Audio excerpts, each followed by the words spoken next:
getting taxed with a structure on it. And I think, I don't know what recourse is when you have a tax assessor making those kind of errors, because for every error he makes, I believe we have another legal firm that has to be at the hearing. So like, it's just a compounding financial waste of money. And it's also not actually, it doesn't help the taxpayers when they have to go through the burden of proof of a tax appeal because of the judgment of one personnel member. And that judgment is dubious and is suspect in my opinion. And I just wanted to state that to everyone here, that I think if there is a way to perhaps have a performance review or a job review or check the number of cases and etc., to please do so and, you know, put it on his record, because taxpayers are suffering as a result, and I just don't think that's right. But another question I have came up with the discussion today with the OPRA requests. If you don't file a formal OPRA request and you're actually just asking for public information, would we save ourselves that extra legal bill to have to turn to our attorney or the governing body or the town clerk to just give us a straight answer?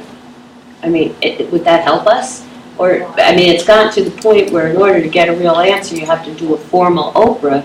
So could there be a little more give and take, transparency and communication, where we don't have to, as residents, go to that extreme just to get a straight answer on a public information? A question shouldn't be OPRA'd anyway, you should just ask a question. Right, no, that's what I'm saying. But so you can call any official for, to ask a question, but when you're looking for documents, this is not a Highlands law. Oh, so documents automatically require an Documents OPRA require request. the OPRA. Okay. All right, And thank you. OPRAs are not forms to ask questions. Okay, thank you. Carol Bucko, 330 Sugar Drive. I didn't ask this before because I thought maybe Kim had covered it because I came in late. But I wanted to talk about the LoSAP also. It's been a thing with me forever. And I was just wondering, does the council ever see anything that qualifies these people for these points? Like, you should get a list of the things they've done to acquire these points. And I don't believe you do. At least I have not ever seen Well, I that. don't believe you do, and the reason I don't believe you do is because I've looked through all the LoSAP documents that are in the town hall. So I think that if you want to crack down on that, because there's a large difference in the number of points achieved, and maybe those people with those almost 300 points did the work that was required, and maybe they didn't, but you have no way of knowing whether they did the work or they didn't do the work, because you don't have anything to qualify, say, this thing was held this day, these are the people that attended, these are the people that were certified, blah, blah, blah, blah, blah, and all that stuff. And it's never been done since we started the LoSAP, which I have the dates written at home, but I can't remember it right now. Okay. And I've wanted it done for all these years, and it's not ever being done. Is that something that should be done? Claudette's going to speak to this. We had this conversation earlier. As I looked over the list, when I received the list, I went to the ordinance and I found that there's a LoSAP committee that actually reads and checks the hours. And then it goes back to the chief, and then it's submitted to the council, or it should be submitted to the council at some point. And then there's a period of time where the council has, according to our ordinance, a certain amount of time to review it, and if they have questions on the hours, go back to the chief and discuss it. That doesn't quite correspond, if I'm correct, with the state requirements. It's a very limited amount of time. So I was very confused because I worked with fire departments that did not have LoSAP before, so I was trying to get a handle on this. And then it was brought to my attention that you also have to worry about people, firemen, who protest, no, it's fireman, who protest that they're not getting enough hours. So I was like, oh my God. So I talked to Brian and he researched the requirements. So we have to now tighten this all up to match the state requirements so that we actually can get something from the chief that we can look at, and then if we have questions, ask him to verify to us, Or explain. explain, and hopefully quarterly, so it's a good handle for everyone. So if someone's really low and they want more or whatever, it's fair to everyone.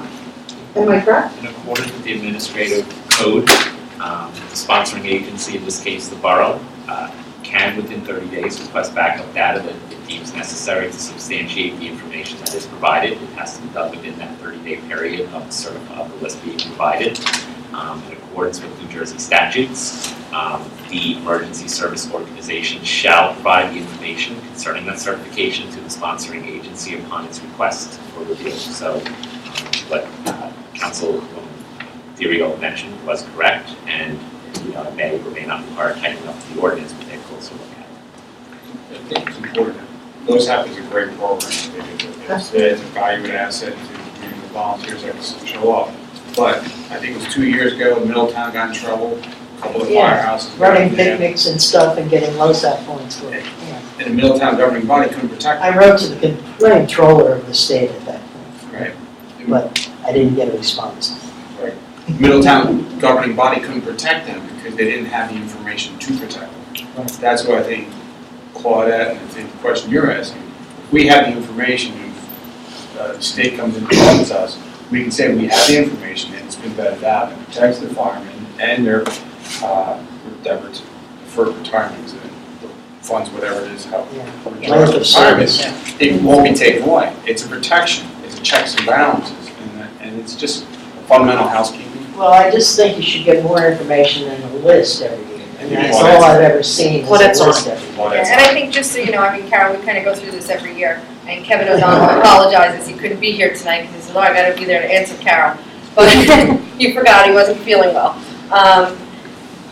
We do all that backup, how we process it in the firehouses, the points are posted all the time.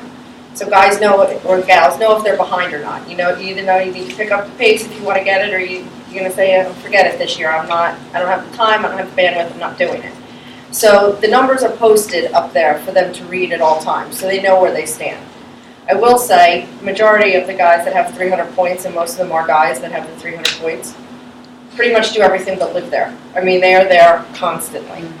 They are the ones that answer probably 90% of the calls all the time. Even when a truck goes out with 2 to 3 people on it, it's usually the same 3. Most likely the 3 sitting in the back that come out for everything. What we do when there is an event is we fill out a sheet, name, date, time, members present, what happened, how many hours.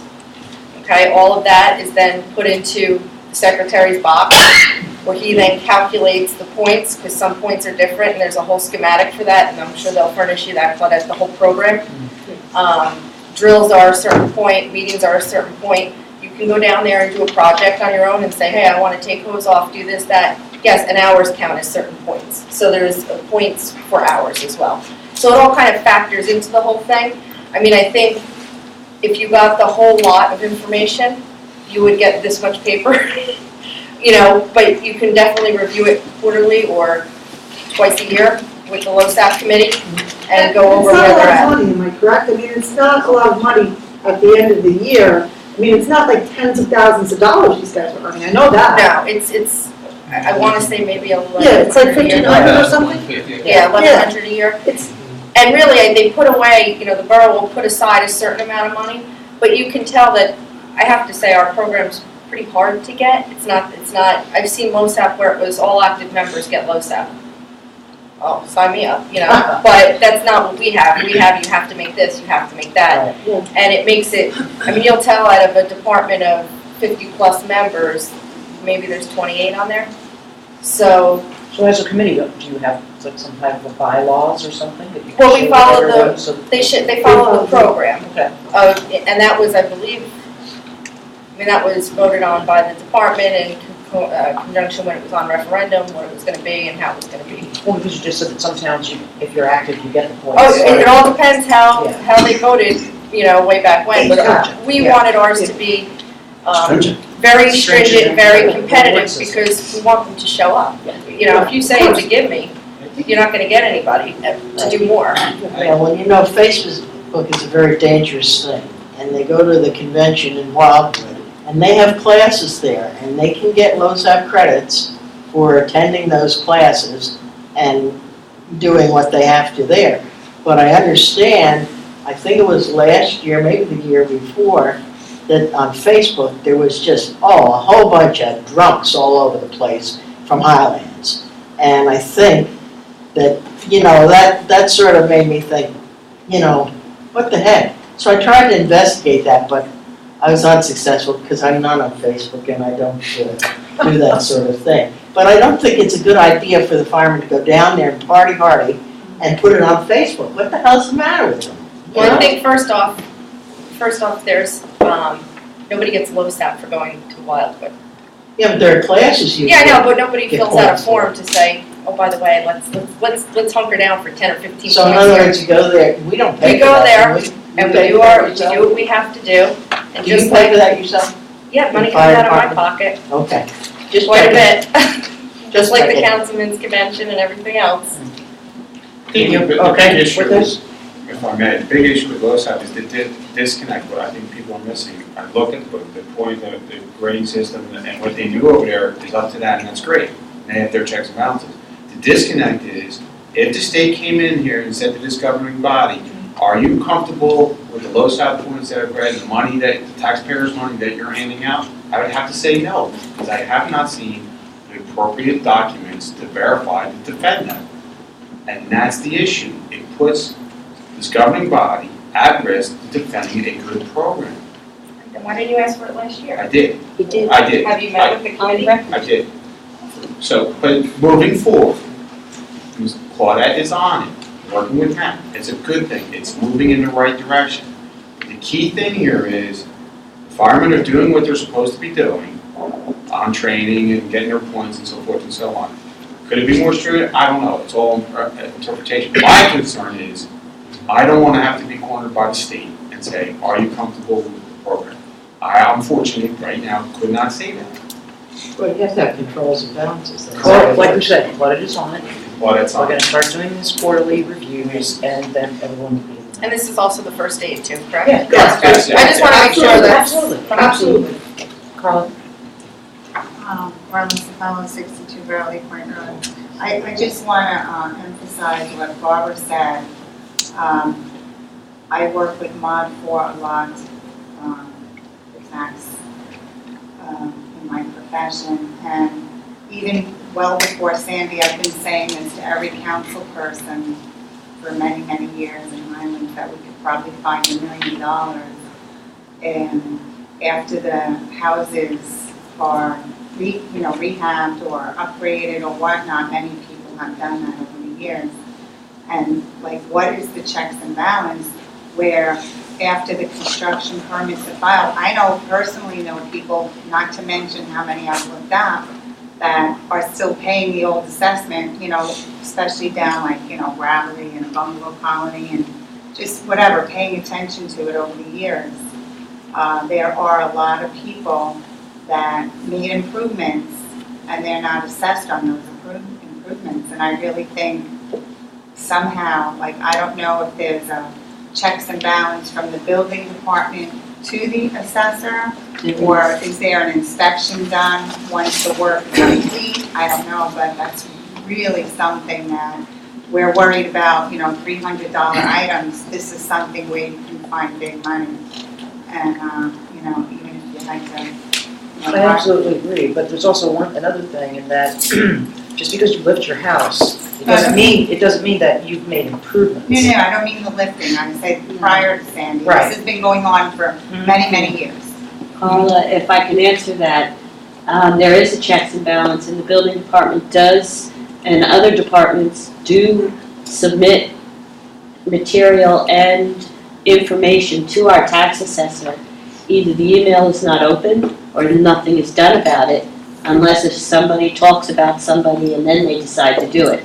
So he's not performing his job, bottom line. And I will go on record, I'll go before a judge and say that.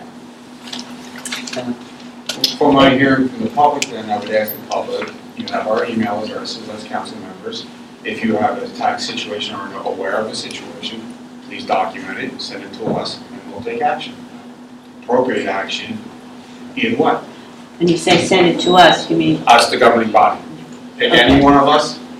Because I don't think there's any one liaison to the tax assessor. Yeah. No, I don't think No. so. So any one of us. Well, I would make sure Tim is in the box, absolutely. And copy to the town administrator, and we document it so that we can take action. We can't help you if we don't, we're not informed, and thank you for expressing your concerns, and we'll take action. And you may not get the answer you like, but we'll take action. To the governing body and the public too, and I understand this is a personnel matter, so it's something that we have to consider. I firmly believe that the position in a post-Sandy world probably requires a little bit more. I don't know how many folks are aware, our tax assessor is designated 2 hours a week. Now, that's not to debate or to say what's realistic, but I think the governing body hears what you're saying. I think we need to address that as a an internal personnel matter as well. Wow. Does anyone So, else have any questions? hang on. If you change the description of the job hours, can you change the personnel? I'm not going to comment on that. That's not appropriate to comment on a All right. personnel matter. Anne Marie, I think that's what you're going to do. I just kind of, kind of echo Carla and Barbara Name sentiment. for the record, please, for Carol. Oh, sorry, Anne Marie Tierney, Shrewsbury Avenue. I think most people in the government body, and for sure Pat, are very familiar with the problems I've had, which included two things right off the top of my head. One was the planning board approved a lot consolidation for me in 2013.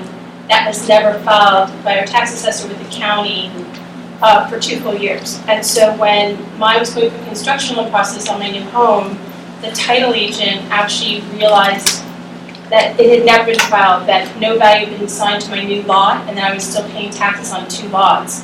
And when I went to Pat for help, God bless you, Pat, he realized I had been overpaying almost $6,000 a year on 2 lots instead of 1. So that's one really significant problem. The second is many of us appealed the increase in building value after Sandy, when we all got letters saying congratulations, you rebuilt your house. And I'm looking at like my gutted hellhole, thinking, I'm not living there. So we went, Charlie filed appeals on behalf of a significant number of people, and we won them. And another night I was at the trailer talking to Pat about something, and I brought up the fact that my taxes still showed the building value. And Pat asked Charlie about it. Charlie had like 150 appeal letters in his briefcase approving the appeal for months and months and months that Pat had never been given. So we were all still paying on the wrong value on the houses. So, I mean, he's a very nice man. I don't think it's a problem if it's 2 hours a day, 2 hours a week. I think that there's some real competency issues or focus issues. And I'm not sure the best way to do it. I mean, do we all just write letters to the state, this is a state employee? And I don't mean to disparage a gentleman in a public forum, but I've made these points publicly before. So I hate to kind of disparage somebody publicly, but this really is a significant problem, and it's costing a lot of people in Highlands either a lot of money because we're overpaying, or it sounds like it's costing the borough a lot of money because other people are underpaying. So I really do ask for advice on who, other than Tim or the governing body, should be sending letters of complaint to the state, because it really is not acceptable. And it's not fair to Pat to have to fix it or listen to all of our belly aching over very valid matters. Anne Marie, I don't know if any one individual's letter to the state might even make them bat an eye. I agree with Doug's idea of if you send us and then we can send a packet to a contact at state, it might have a little bit more bearing. Do we have no ability whatsoever to direct who that employee is? If our government body makes a decision that they're the wrong person for our town? We can't discuss personnel issues. It's I'm not- sorry, Brian. Hypothetically. One idea, HPP looked into this a few years back. One idea is retaining someone hourly from that office. I don't know, Pat, if you would, I know we looked into it years ago, for an hourly person to Carla, come. we really can't get into the specifics because it is a personnel matter. No, I meant from, in addition to the assessor, and look at the properties, just an hourly position from Matt Clark's office.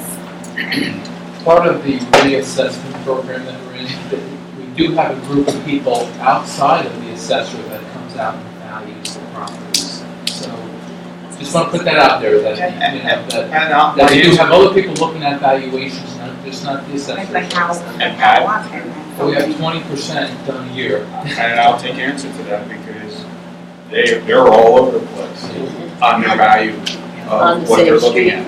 And that is a problem within itself.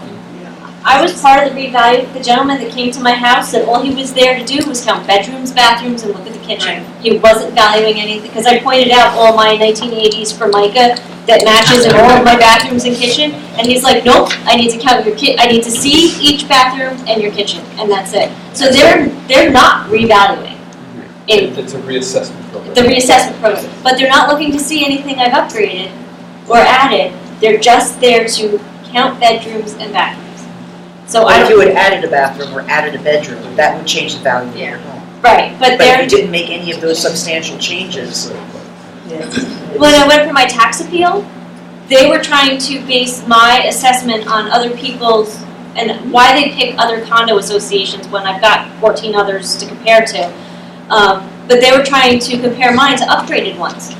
I don't understand, you know, I have to echo Emery, I don't understand what he's doing. And my assessed value goes up every year, even though every year condos sell for less. It's mind numbing. You know, why my assessed value goes up when real estate in this town is depressed. But he's protected and we're not. okay, we really Thank need you. to get off this subject. Does anyone have anything else? What we could. Yes, I please. do, yes, Tina Hammer, Linden Avenue. So I wanted to thank the council and the mayor for Monday's meeting. And I also wanted to get a pulse on two things, what the next steps are, or is, and also what your feelings, maybe kind of a general question, from your take on the meeting. And one thing that I would like to add is my feeling about Mr. Murray from Tildup. I kind of, my feeling is that he's there, but you know, we were all there to speak our mind. We were all the residents of Highlands. And I really felt that sometimes when he's present, he kind of is emotionally pandering directly to the council. And I really do take offense to that because I kind of feel that, you know, we have the vested interest here. He does not. Or maybe he does, and I'm just not aware of what that interest is. You know, maybe it's veiled in some other way. And I have noticed this, you know, not just once, but twice. Every time that I've been present when he's been here, he kind of grandstands, and I really do take offense to that. You know, this is our town, this is our issue, and you know, he's kind of sucking the air away from everybody else that has the opportunity to speak. So that's just my personal, you know, problem right there. But how do we move forward and to include everybody in the town, part-timers, summer folks, you know, not just the people from November, everybody. Well, first, to speak to Mr. Murray, he had his own bad luck of the draw and sitting next to Katie Reed for the entire meeting. That's all I'll have to say. Right. All I'll say about him. It was ultimate karma, absolutely. I can't speak for the mayor. At the end of the last meeting, I think it went well. It was a nice, as such a hot button issue and such an emotional issue as the structure is. I honestly feel that everyone was very civil, polite, and spoke their minds, and I think was relieved to just get it out there. And get it out there in a group of, I mean, my casual head count was about 80, 90 people. There was a good amount of people there. I don't know how anybody else felt about the meeting.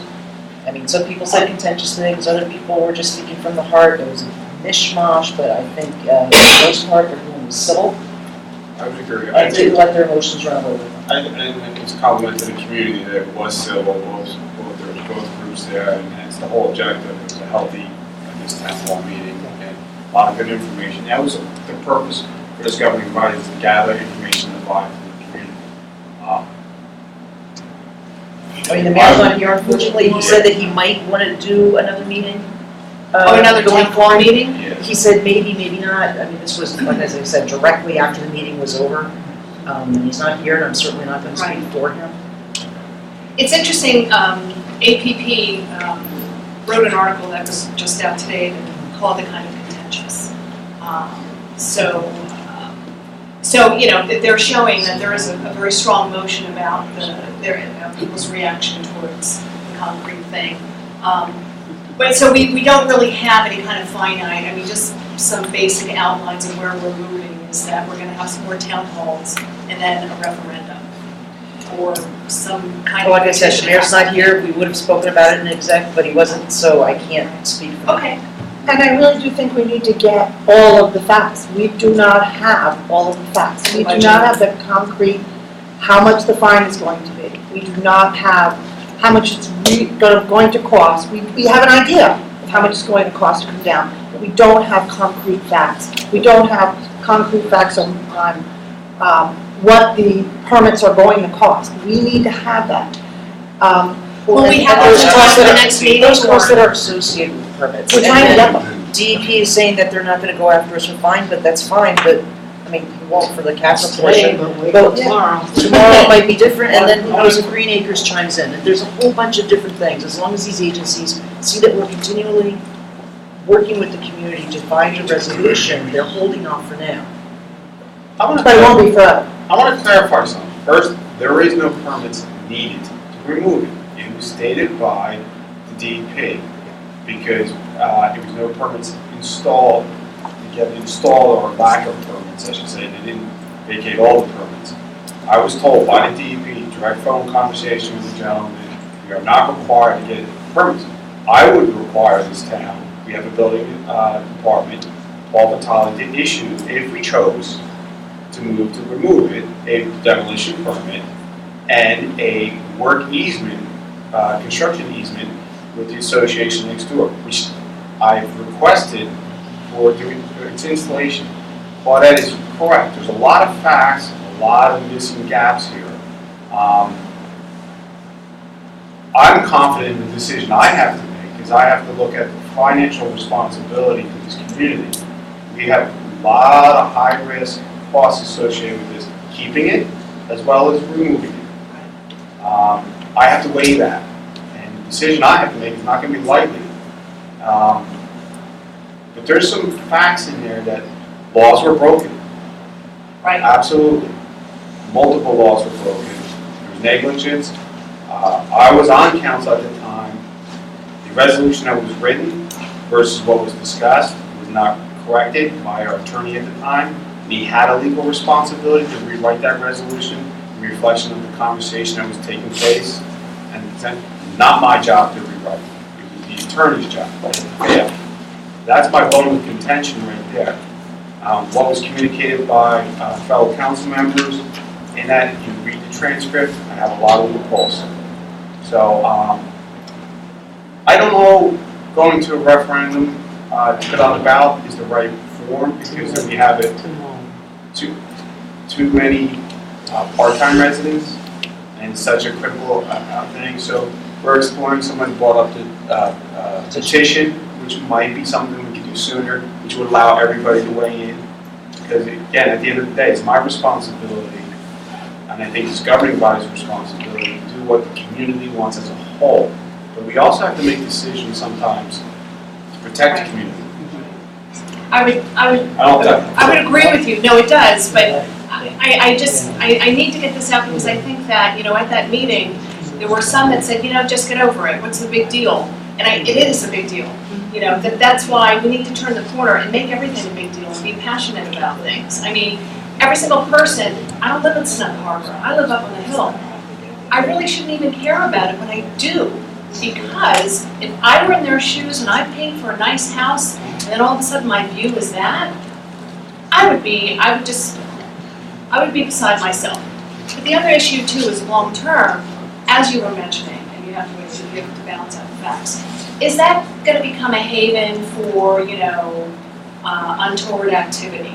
Kids hanging out there, drug activity. We have a crime problem with a lot of kids, the skateboarding, and it's the graffiti. Is our police department gonna be unduly burdened with now having to patrol that area? And syringes on the beach or God knows what, hopefully that's not the case, but it will just generate that kind of atmosphere that, is really untoward for a beach. And in the long term, I don't know if there's gonna be any detrimental environmental damage from having a big concrete slab on the beach. Is it gonna end up eroding the beach? I mean, there's so many long-term things that, yes, up front, the fees for, hauling it, demolishing it, or DEP, whatever we need to do. In the long run, it's really gonna hurt our community's image, that's another thing. So there are a lot of things. I don't envy your position, but I do believe you have our best interests in mind. But I think, honestly, the folks that live right here that have to look at that, they have a more passionate opinion about it than everybody else that lives here. You've seen it. You heard some of the people say, just get over it. What's the big deal? Who cares? Move on. I can't say that, I mean, I could say that, but it's, I understand the shoes that they're in. And I, ask that you, certainly look at the perspective as well, which I'm sure that you do. Anyone else? Motion to close, those in favor? Offered by Ms. Breon. Second. Second by Ms. Leo, all in favor? Aye.